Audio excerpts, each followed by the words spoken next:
Hello, everyone. Welcome to Experience Care Point of Care demo today. We're very excited about the changes we've made to point of care. Uh, we've made it a lot smoother and easier to use. Point of care at its heart is an ADL documentation tool, but today I'm going to show you it has a lot more applicability than that.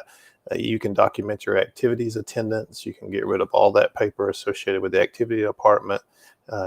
You can document your restorative services so they pull right to the MDS so you get reimbursed. You can document behaviors.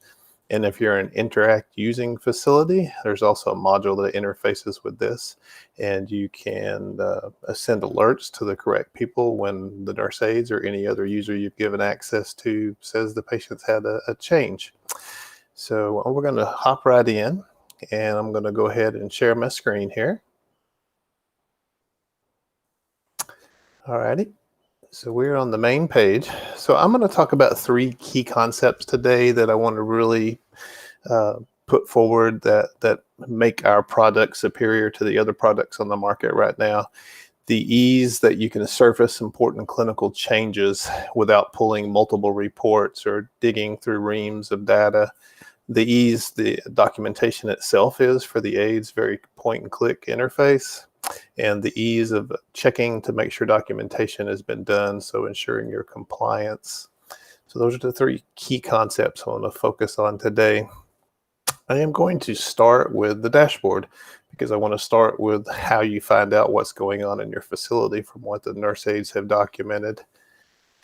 So normally you would have these icons spread out through different dashboards depending on a role. So here you see a nurse's role, and this would replace their 24-hour report. And they see a lot more than just that, but spread through here are things that are coming from the nurse aide documentation. So if I'm the floor nurse, I can see that I've got 8 folks that have eaten less than 75% in the last 3 days. So those folks would come on my radar clinically. I've got 3 without a BM in the past 3 days. I've got 1 with no urinary output, the catheter. So that one is probably going to be the first room I go to this morning.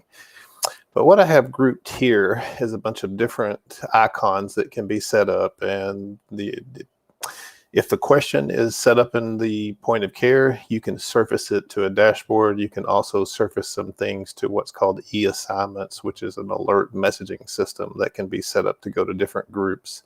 So for example, this average meal intake of less than 75% for 3 days, that could actually send a message to the dietitian so that when she comes to your building and logs in, they would see that in the list. But you can surface averages over time. You can get a complete average intake, which if you think about how long it takes your dietitian to set and calculate across a month or across a quarter how much somebody eats, it's right here on the dashboard. Right now I'm in a test database. I have 13 residents. I'm gonna go ahead and click this. This one takes just a second to churn, but pretty fast. And it actually went and it looked in the last 7 days. And I just have test data, but you can see here that this gentleman here only ate 52% of his meals in the last 3 days. So it's calculating based off of the data that it has available. And it does that for every single resident. So if each day you're making sure that your data is completed, and I'll show you that, there's some reports you can run, an easy way the aides can check themselves, then you can have realistic data, real time, patient not eating well for 3 days before they trigger for your quality measures. People not eating their snacks, right there, you can save a little bit of money. Folks aren't eating their snacks. Maybe they don't like what you're giving them, or maybe they're already asleep. You can have that surface for your dietary manager to investigate. Daily ADL scores. This one's powerful for reimbursement. I can very quickly look across and see how these folks are doing day to day. And like I said, it's test data, so that's why you see so many zeros. But if I were looking across here and Mr. Abreu is always 11, 12, 11, 12, 13, and all of a sudden he's a 6, how did he get so independent in one day? I know I probably have a documentation issue. But then the reverse is true too. If we're going along this way and they're 6, 6, 6, 6, 6, and then I have a 12, 12, well, then something's happened with Mr. Abreu. He's had a change, and there's a therapy referral, or do an S-bar if you're using the Interact system. But all the time that you would spend going through paper, and hopefully you're not on paper at this point, or if you are, then this would save you so much time. It'll surface what you need when you need it. That is how simple it is for things to surface. It's merely a setup in the system. The next thing I'm going to jump into, I'm going to pop right into point of care charting. So a nurse aide would go directly into, and they would see a screen like this, or your activity or restorative.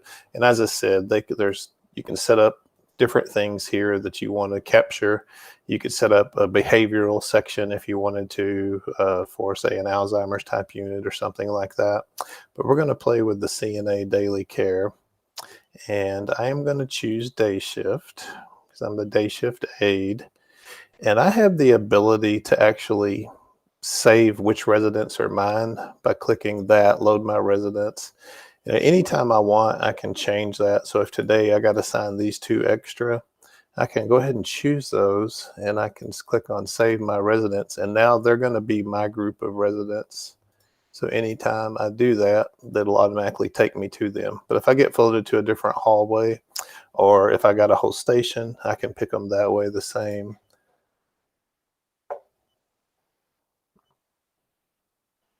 At that point, once I've chosen my residents, I can see which ones I still need to chart on by clicking this show completed. So if I'm at the end of my shift and I want to know what I have left to chart, I can uncheck this box that says show completed, and then I can click load my residents. And now you see I have 4 people here that I still need to chart on for my shift on days. So I'm going to go ahead and hop in here. I'm trying to get home. I'm going to hit continue, and it's going to come up. And the very first thing that we see is called the Cardex. And this is a feature that is already in your system. If you upgraded it to our most current system, it's not dependent on point of care, but it works hand in hand with it.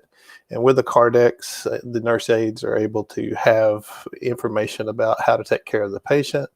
There are also alerts that you can set up, so that if the patient has a change, you can set this alert up so that when the nurse aide first goes in there and the Cardex pops up, it's going to document that they acknowledged it. And you can see that history right here. So that's like an in-service. So that eliminated one more thing that you have to do as far as paper to document your in-services. But the nurse aides also have a work list that shows them what they haven't done. Now I can tell from here everything that's green is something I've completed. These things with a red around them are required. So there's something there that I haven't done that I missed. I can click on the work list. It'll also tell me here. So there's something that's under the care plan interventions, and there's something around the ADLs of dressing that I didn't answer. But all I need to do is hop into here. And here's where we have some patient-specific interventions. The point of care really integrates well into several of the different modules in the system, and one of those is care plans. I'm able to send over a question for a particular resident and get information over time. And I can set that up to just ask this question for a week. So let's say in this scenario on Mr. Brew that we said that we want to try turning on the radio country music to help with his agitation. He likes country music, so what his family's told us. And so I can make it fire from the care plan. Did turning on the radio help prevent his agitation? And the aide can answer for me, or the technician can say yes or no.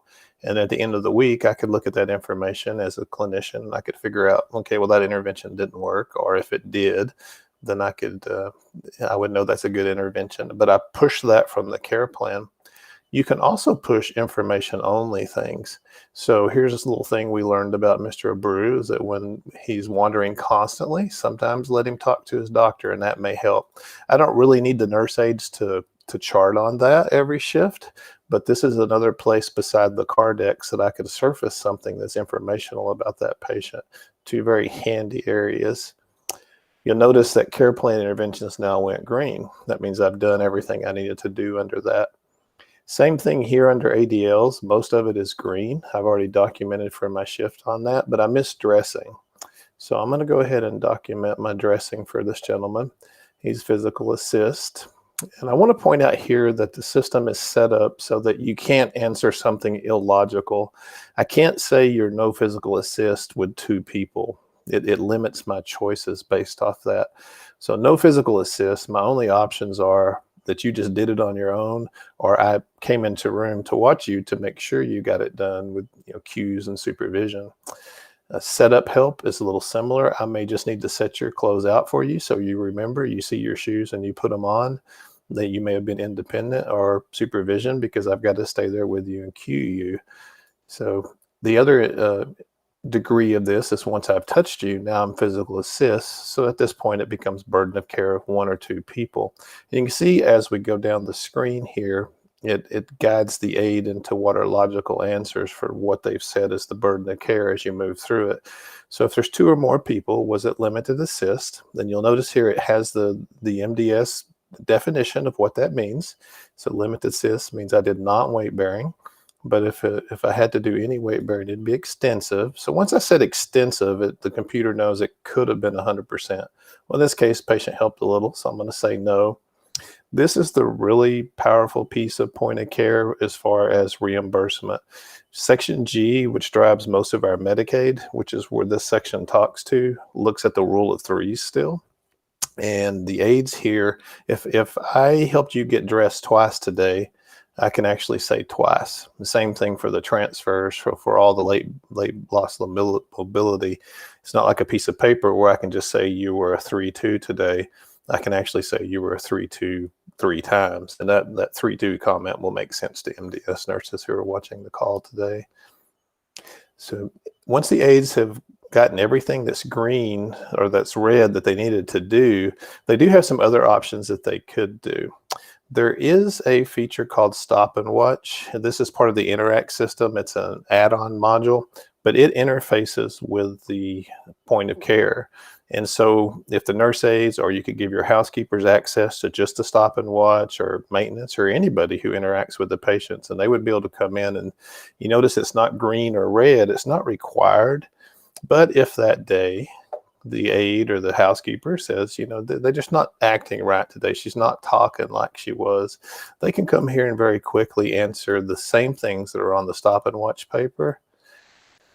And that would actually do a couple of things. It'll surface to the dashboard. It can also send an e-assignment message, and you can set it up based off of which one it is. So if they're agitated more than usual, you could actually send an e-assignment to, say, the social worker. They've had a weight change, you can actually send that to the dietitian or the dietary manager.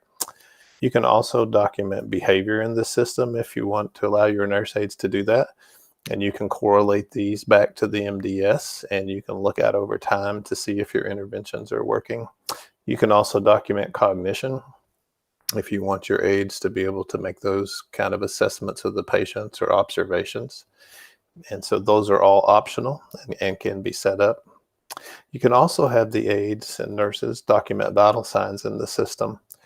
And it has the ability to, you can set up ranges for your patients of what you would expect that weight to fall into. So if this patient generally isn't 130 pounds, if their weight is usually anywhere from 90 to 110, it'll actually pop up and let the aide know that, hey, this is outside the range. Are you sure? And then they can double check that weight at that point. Well, let's say that I went ahead and clicked OK on that. And then I realized, well, I didn't mean 130, I meant 103. I can actually correct that right now. If you give your nurse aides the access to strike out their own information, they can actually click History Strikeout right here, and they can come in and they can strike that out right away, and they can fix their issue that they created. Or at a later point, the MDS nurse or any other nurse reviewer realizes something is wrong, they can do that and they can fix it. So this gentleman, I must have him set up as fairly lightweight, but I'm gonna go ahead and say okay to that one. The vital signs work the same way. So if you put in the systolic that's out of range, it'll go ahead and alert the staff of what's going on there. So very handy that you can set up those kind of things. I also want to show you how it's easy to chart on the days before. And right now with COVID, we have days where getting the care done is the priority, obviously. So if I worked yesterday and I did not get to chart. Of course, you reminded me because you saw it on the report.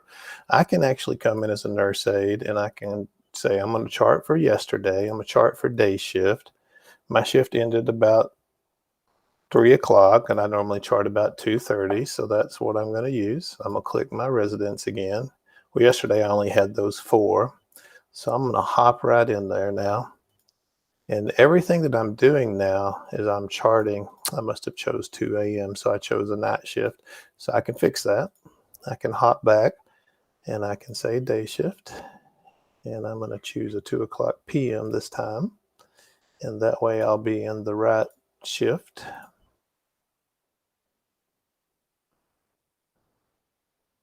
I'm on day shift, and I only want to see the folks I didn't get that were mine. So I'm going to do those 4. And now I'm charting on 9/14 and I'm charting on the day shift. Same process as before. My things are red that I need to document on. Meals, I want to show you how meals is documented. The nurse aide, or if you have the kitchen folks document meals, you can set this up however you need to for whatever role. They come in, they'll say what percentage they ate. This is also customizable. If you go by the rule of fingers and thumb, you know, the 5-finger method, you could go 20, 40, 60, 80, 100, however you want to set it up. But they come in and they'll say what they ate. They can click on what they drank. So they drank 1 deal of juice. They drank a milk. And actually, they ended up wanting another milk. You'll notice how it just keeps adding up right here. I can actually, if I mess up, I can erase that, and I can start back over, and I can do that like that and capture what I need to capture. And then lunch, same thing. If I'm the day shift aide, I probably did both those meals. And then I'm done for the day. And you'll notice it turned green for me because I'm a day shift aide. It didn't expect that supper because that, or dinner, depending on where you live in the country. And that was expected for evening shift. So evening shift would see that. So evening shift with also evening snack is required where I don't as a day shift aide. So a couple of other things I want to show that you need to be aware of that are really helpful for the aides. And I'm going to hop back in vitals for a second. There is, and if you give them access to it, they have a go-to box here. So whatever the role that's logged in has access to, they can actually go and see that. So they can go, if you had nurse aides who actually did assessments, they could go from here and actually do an assessment. They can take a look at the existing vitals, you know. So if they thought, you know, 130 seems high for Mr. Abreu, they could have looked before they keyed it in and got that alert. So that is possible as well. And then from here, it works just like it does in the vital system for them.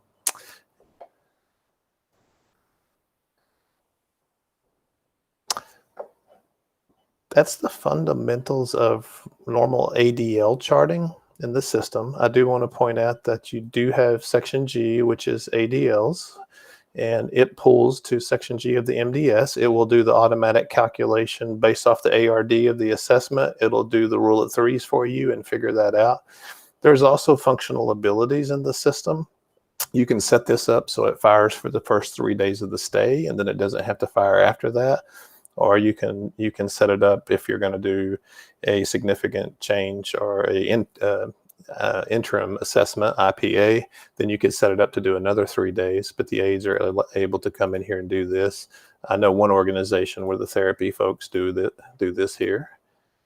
And so you do have your section G and your section GG that will drive and pull right to the MDS. If you change your assessment reference date, you can click on recalculate those sections and it'll pull it up and code it for you. So you know that your section G or GG coding matches your ADL scores. Now, I said it wasn't limited to just nurse aides and ADLs. You can document your activities in here, and they have several organizations now that have gone paperless with their activities. So I'm going to go ahead and choose some residents. So if you're lucky enough to have activity aides, they could have a group or a hallway. They could go in and they could document daily on their folks. They get the same Cardex that anybody else does. They would get the same alerts that pop up. You notice here's an alert that popped up. So this fella here is a new admission, Mr. Hank, and he's a high fall risk. So that popped up. So now I know this person, I'm supposed to worry about falls. So I acknowledge that. If I need to prove later to a survey that Charles was told about it, right here it is. It acknowledged that I acknowledged that at this time, and that record is there. And here on the, a little bit too quickly there, we have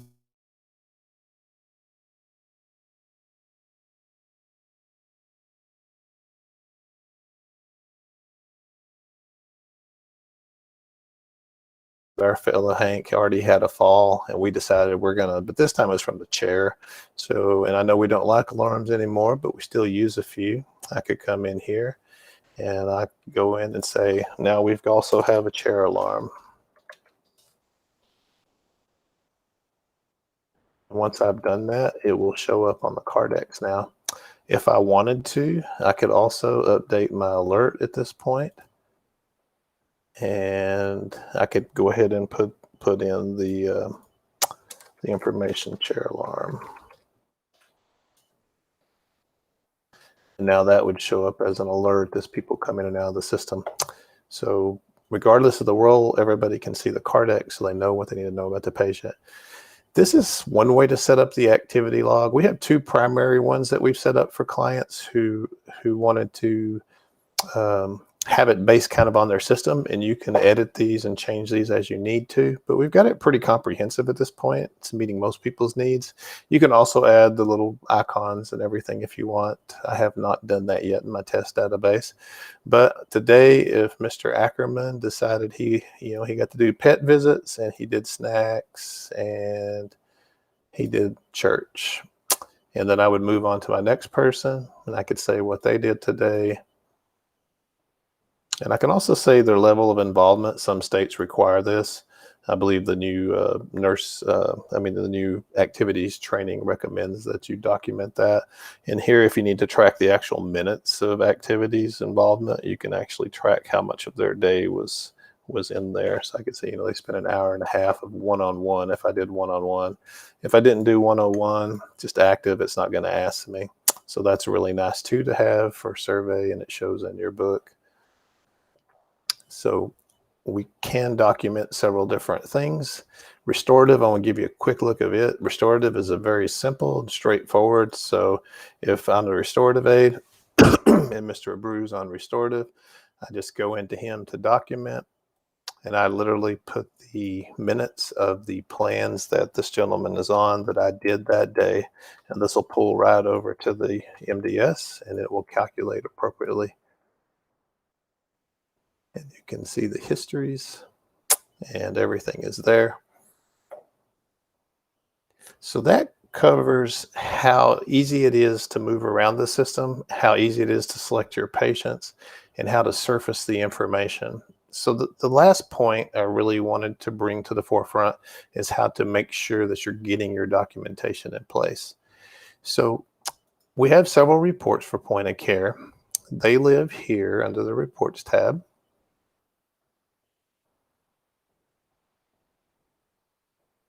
Sorry, my internet is a little bit.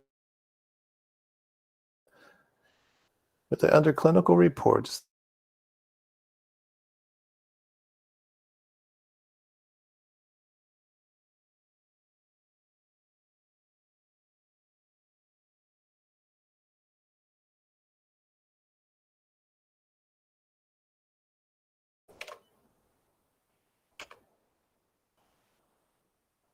I'm going to try that one more time.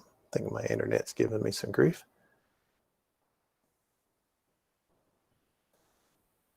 So there is a 7-day bowel report, so you can see the sizes over time. There is a functional look back report, so you can pull this report and it'll show literally the coding that was for those days. I find that I don't use that report a whole lot anymore unless I'm looking for a trend of a decline, since the MDS will pull it over for me, and I have the dashboard that'll pop these things up for me. The main report that you're going to use if you're a floor nurse is the shifts received report. And so before my nurse aides go home, I like for them to check out with me. And all I do is run the shifts received report. And I'm going to show you a thing called the home page before we're done here that shows you how a little easier way to group your reports. But what this report does is it checks for compliance of how much was documented. And so it's on day shift, and this is today that I asked for. And so S stands for submitted, and you have a little key down here at the bottom. P is for partial, and then X means nothing's been documented. So you could print this out and hand it to your nurse aide and, I need you to go back and fix these. So if you have a checkout procedure, you should have good documentation, and you can also print the report from yesterday. So if yesterday was one of those days, that we're having lately where everybody's, you have 2 out because they, had COVID symptoms and you couldn't get it covered, and, it was just a down and dirty kind of day, and you may have a lot of excess. So you can print for that day. And as long as you know who worked those sections, you know who should chart, and you can help get that caught up. The system can be configured to let you go back, I believe 45 days is the furthest I've pushed back to allow aides to do late documentation. You can control that based on your policy. It's just a setting. I do want to show you the home page while we're looking at a few reports. The homepage, if you're not using it, out on our website, there's some quick setup guides and stuff. I really recommend that you use this regardless of your role in the facility. And you can set it up so that these are e-assignment alerts. If you have the e-assignment module, different things can be set up. You can put this so that you see this when you first log in. You can set this up so that your nurses have these icons right here, right in front of them. This is all being driven from point of care, just like the dashboard. There's nothing special that had to happen once this was set up. Going forward, if you say that nurses have this homepage, then every time you add a new nurse to the system, this will be their default homepage. But you can also group your reports. MDS nurses really can benefit from setting up your reports because as that user, I pulled a lot of reports. But here again, I've got your different shifts compliance and different things. One I didn't show you over there, but it was there. There is called user-defined flow sheets. This is where you can get information from your activity logs or continence record. This is where you can tell if a person has been continent or incontinent different shifts because it asks the aides those questions. So I'm going to go into the activity log. And I'm going to look at the activity log for this month. And I'll tell you what, I'm not going to do all the patients. I'm just going to do a couple, 3 here. Because these are the ones coming up for my quarterly care plan. So I need to chart a note about how they're attending. And so I'm looking at this month.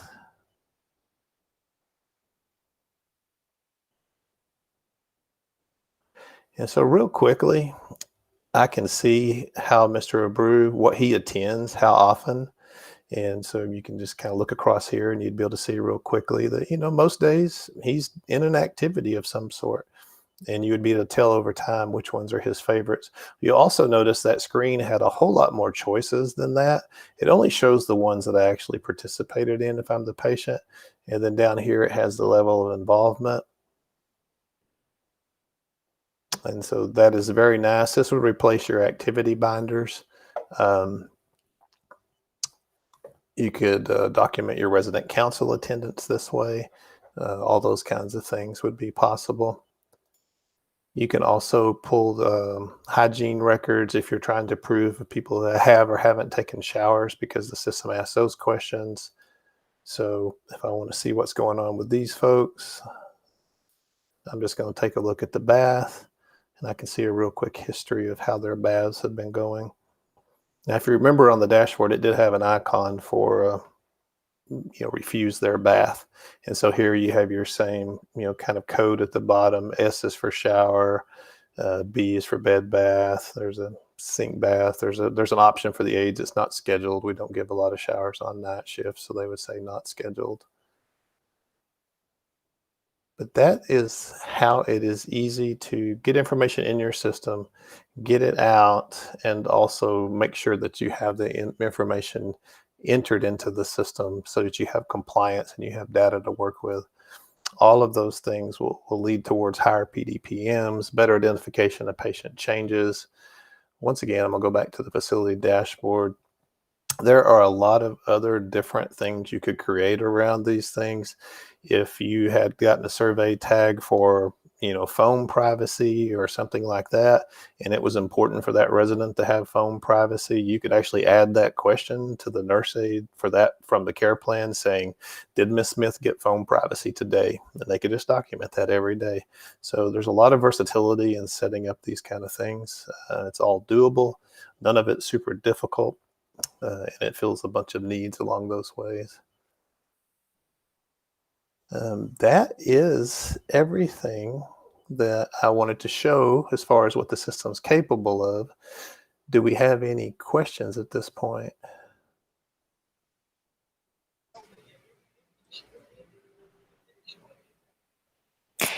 No, it looks like we don't. You were very clear, apparently. Huh?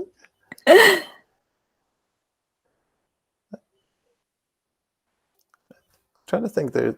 I believe I covered everything that was that are the key points. The biggest takeaway is that if you have point of care right now, uh, and you're looking at what else it could do, please reach out to us. There's so much more that it can do with a little bit of setup, and most of this is very, very simple to set up. If you are doing this on paper right now and you're challenged for staffing, you're losing money, trying to get your documentation in place. This is something that will help you improve your bottom line during this time. It'll also help the aides with their time that it takes them to get things done because it'll be so much faster. You can use a simple Chromebook. You can use tablet computers. We've designed point of care so that it will resize very, very nicely. So as your screen size changes, it will adjust with it so that it, the, uh, the different types of devices that you can use it's pretty agnostic at this point, and they don't have to be the expensive devices. They don't have to be iPads or anything like that to work with our system. All right. Well, I do not see any questions. So I would love to hear from anybody that has any questions. You're welcome to email me. It's charles.oliver@experience.care. I would love to know any challenges you're having with getting information out of the system, or something that you need to track for a survey issue or your QAPI. The dashboard is my favorite tool of this entire thing. It is really fun to come up with creative ways to pull that data out and get in front of the patient. If you're not using your dashboard, I would love for you to reach out to me. Well, we have some tools now to make it easy to set up your dashboard. And with the modules that you have, we do that at no charge. I'm getting a pretty good line on it, so give me a shout as soon as you can if you'd like something like that, and get you in the queue so we can get you some things that'll help. As a DON, you can definitely get this information in front of you, and you can click through those icons. And after clicking through 7, 8 icons, it's going to become real quick who is your sickest patient, because their name's going to show up over and over and over. And now as director of nurses or assistant director or the nurse practitioner even, who you need to go lay eyes on. So definitely reach out to me, charles.oliver@experience.care. And thank you. Appreciate everyone's attendance.